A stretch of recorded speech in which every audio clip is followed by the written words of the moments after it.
Welcome to another exciting episode of the $1 Million Peddlers. I'm Paper Guy. I'm Mr. Magazine. And it's Saturday BOLO Day. We go back and we give you the sales highlights off of eBay for the last week. And Mr. Magazine's got a lot of highlights. Take it away, buddy. Well, these are barely highlights. This is probably all I sold on eBay this week. But the first one is Funrise Collector Edition Fire Engine Metro City Department Truck. And I don't know what word should be first, but Funrise probably isn't it. And it sold for $39.99. So it's kind of cool. You know, if you see them out there, even loose, it's probably worth $25-$30. But fire trucks are popular when they have like Metro City or a specific city on there. So Metro City's a real city. Yeah, so I would buy anything that has a city on there for sure, because someone's going to want to buy from that city. From that town, right? Definitely. Right. What would something like that go for new? I would think $20. I mean, Okay. It's probably 20 years old. Okay. At this point. Next up, Tony cool. the Tiger Ceramic Cookie Jar 2002 Kellogg's Frosted Flakes. This one they got it right with Tony the Tiger first. Maybe Kellogg's next. But anyways, this sold for $45, and the person specified, please pack it well. I bought 3 on eBay. They've all come broken. Oh, wow. Yeah. So I sent that email to my packing manager, and hopefully... How is the head attached? I think it's sitting on some cardboard, and then I think it's just sitting in the box, actually. Sitting. Okay, so that's probably what the problem is. And the cardboard is just keeping it from clinging against the bottom piece. Because that's how you lift it up by the ears. Yeah, and I was wondering if it was connected with the ears, like with things into there. So that's probably what happens, is that probably falls out in the middle of the transport. Yeah, so definitely that's going to be hard. I would almost take the head off. Oh, yeah. For packing. Like wrap it and turn it upside down or something like that in there, Yeah. Stuff it so it can't move. Well, hopefully he did a good job. We will see. Next up. When you see customer complaints in 2 weeks on a live show, we'll know whether he did or not. All right. Max Rebo Piano Star Wars Counter Vintage 83. That's not a bad title there. And went for $38. No figures, but it is original vintage. Now, how did that come in the first place? I believe there was definitely like a box set. Okay. And I don't know if it's sold separately with Max Rebo, but I know you can get the whole set. It was in a package. And it's a pretty cool looking piece if you get the box set. Nice. Yeah. Next up, Hot Wheels 1968 Redline Custom Fleetside Gold Orange Ram VG Loose, and sold for $114 in this condition. Oh, wow. Yep. But all these ones with these like ramps, the Sky Show ramps. Oh, I've never seen that. Yeah, no. They all go for $100. So, yeah, very cool. Now, that ramp, could it come off? Yes, yeah, it comes. It just like, see, there's little clips. Yeah, in there. Yeah, right in there, so you can have it at different heights, in or out, whatever you prefer. Yep. So what's the car without the ramp? Probably half.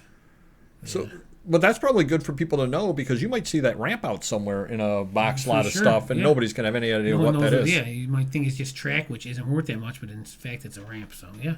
Oh, or the car by itself. Either one's $50. Look at the car in that condition. Right. Well, a mint car could be $150 without the ramp. Well, I'm thinking you could probably find the ramp and then worry about finding the car later. I mean, obviously it's going to be expensive to find the car, but you can find the ramp real cheap probably. Yeah, definitely. Cool. Nice. Next up, Shane, 1959. If you do it right. Shane! Okay, you said it. 1959 original Paramount lobby card, 14 by 11 or 11 by 14. You know that's from the movie.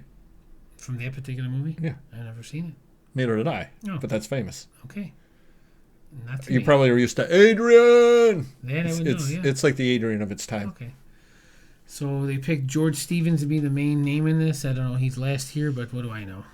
I probably would have gone with Alan Ladd, Alan yes. Ladd, yeah. But it's still sold for, I think, $40 I took on this. So it's Which actually seems like good money. Yeah, good money It's for not a lobby shape. card. Yeah. Even if it's a rare one, no offense to Shane, the movie, and any of the actors, but What movie? Shane. Oh, okay. Like, who really wants this at this point in time? I'm happy to get rid of it. Someone out there definitely wants it, and good for them. Yeah, definitely. All right, next up again, Hot Wheels Monster Jam Diecast Truck Slot 124 scale, lot of 3. So these are bigger. Hopefully they got the scale right. Any Monster Jam trucks do sell at any size, so I would pick them up if you can get them for $1 or $2, or the big ones I think the big ones they sold for $25, so about $8 a piece. But like I said, if you can pick any of them up for $1 or $2, they do sell at any size. So. And how did those come originally? In boxes or? The 124s would be boxed. The smaller ones are packaged. Packaged, okay. Yep, carded. And I think that's me. Yes, it is. Did you know that all roads lead to the Motel Mile? Not anymore, I'm betting. Well, you know it now. Washington Boulevard Motel Mile of Los Angeles, California brochure, 1940s. I took a $20 offer on this, but it's kind of neat because, again, it's a brochure. It's a small brochure. You pick things like this up for $1 out of people's dollar bins or dollar paper items, and you can turn around and sell it. And just over time, you would say, hey, something like this probably would sell. Spoiler alert, it did. Yeah. Up next, the world's worst picture.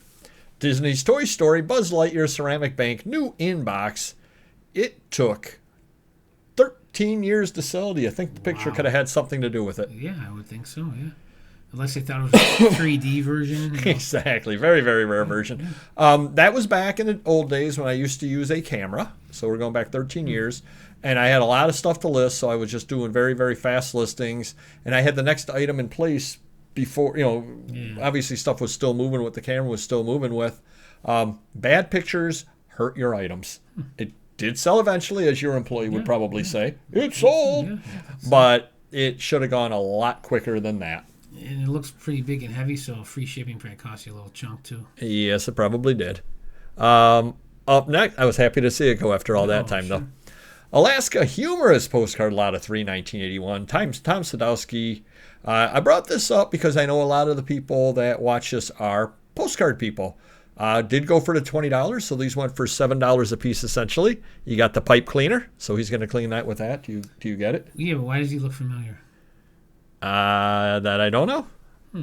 And I don't know.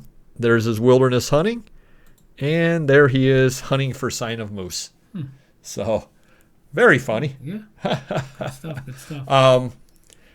But again, $7 a piece. Sold them together in a lot, or essentially $7 a piece. So, if the postcard people out there, if you happen to see these, something to pick up.